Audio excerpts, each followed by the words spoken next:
Okey, baiklah, ada sedikit isu menarik yang ingin saya utarakan. Ini adalah dua orang pemain negeri Sabah bawah 12 tahun yang telah berjaya ke final. Jadi terlebih dahulu tahniah. Nama siapa dia? Siapa? Niel Junvero. Oh, Niel Junvero. Seorang lagi? Skandar bin Ismail. Okey, tahniah Abu Fahal. Cuma sekarang saya nak tanya satu soalan yang paling menarik bagi saya lah untuk perjohanan ini. Kenapa pakai seluar tie? Saya Biasa pakai seluar tie? Ya. Tak ada sebab lain? Ataupun pernah tengok orang pakai seluar tie sebelum ni? pernah Di mana awak tengok? di kampung. Di kampung. Okey. Iskandar, kenapa pakai seluar tie? Sebab saya selalu nampak pemain takraw yang guna. Oh, pemain takraw yang guna. Di mana? Di Facebook ke? Di Twitter ke? TV. Di? TV. Di TV. Okey. Assalamualaikum warahmatullahi wabarakatuh.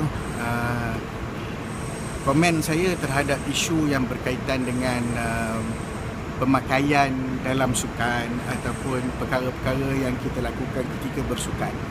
Pertama, saya nak ajak kita semua melihat kepada kaedah ataupun sukan itu sendiri dalam Islam, ianya digalakkan.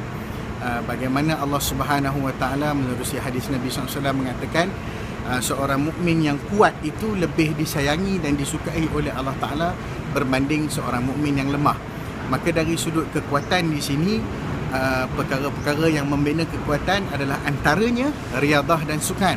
Dan ini berlaku juga pada zaman Nabi SAW, bila mana Nabi dan para sahabat seringkali berlatih dalam sukan-sukan yang ada di sekeliling mereka pada waktu itu.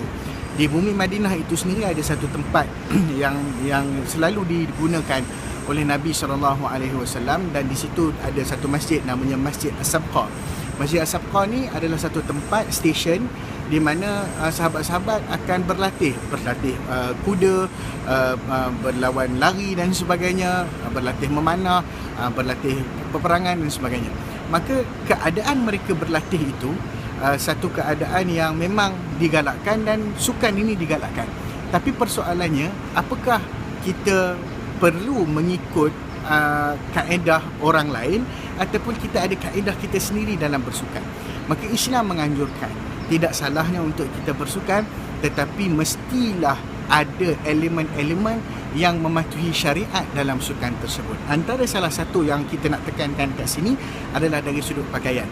Kalau kita tengok kecergasan yang berlaku pada zaman Nabi dan para sahabat, mereka semua berpakaian menutup aurat. Dan pakaian ini bukanlah salah satu faktor ataupun perkara yang menyumbang kepada sama ada kehebatan, kemenangan ataupun kekalahan. Dia tidak menjadi faktor selagi mana ia tidak menghalang ataupun dia tidak menjejaskan dari sudut prestasi. Selagi mana orang itu ataupun satu orang atlet ataupun individu, dia boleh beraksi ataupun dia boleh melakukan aktiviti sukan dalam keadaan dia mematuhi syariat, maka itu adalah sesuatu yang terbaik. Sebab kita memelihara dua benda. Satu, kita memelihara kesihatan dari sudut sukan, dan satu lagi kita memelihara syariat. Dan sepatutnya seorang Islam begitulah keadaannya.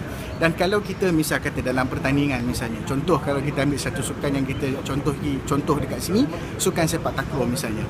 Katakanlah satu kumpulan kita itu menutup aurat dalam bermain sepak takraw. Misalnya kita pakai seluar yang agak sedikit labuh dan kemudian kita pakai tight misalnya untuk kita sempurnakan dari sudut penutupan aurat. Contohnya kita bermain dan katakanlah disebabkan oleh kita kata kecekapan kita, kepantasan kita, tindakan kita dan kita kata agility kita, kita menang. Maka kita menang dalam pada waktu itu dua perkara. Satu, kita menang bersukan, dan yang kedua, kita menang dalam mempertahankan syariat. Dan katakanlah kita kalah menang dalam pertandingan ni satu adat biasa, semua orang tahu.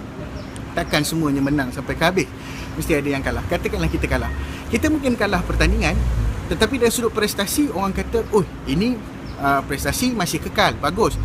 Bukan kerana, dia tidak semestinya kerana pakaian pun. Kalau kita kata kerana pakaian, selama ni yang kita kalah pakaian macam mana? Sama juga macam orang pakai tak tutup aurat juga. So, tidak ada kena-mengena sebenarnya dengan pakaian. Kalau nak kata kalah itu terkait dengan pakaian. Katakanlah kalau kata pakai dah sempurna, tutup aurat dah cantik, kalah juga. Bukan salah tutup aurat itu. Salahnya ataupun kesilapannya mungkin perkara-perkara yang lain yang tidak terkait sebenarnya dengan pakaian individu. Tetapi kita menang satu perkara. Walaupun kita kalah pertandingan, tapi kita menang. Kita menang apa? Kita menang mempertahankan syariat. Sebab tu kalau kita tengok, sebenarnya saya nak galakkan kepada pemain-pemain sepak takraw kita, contohnya yang sudah bertaraf dunia misalnya, hidupkan perkara ini sebab anda menjadi contoh kepada yang lain.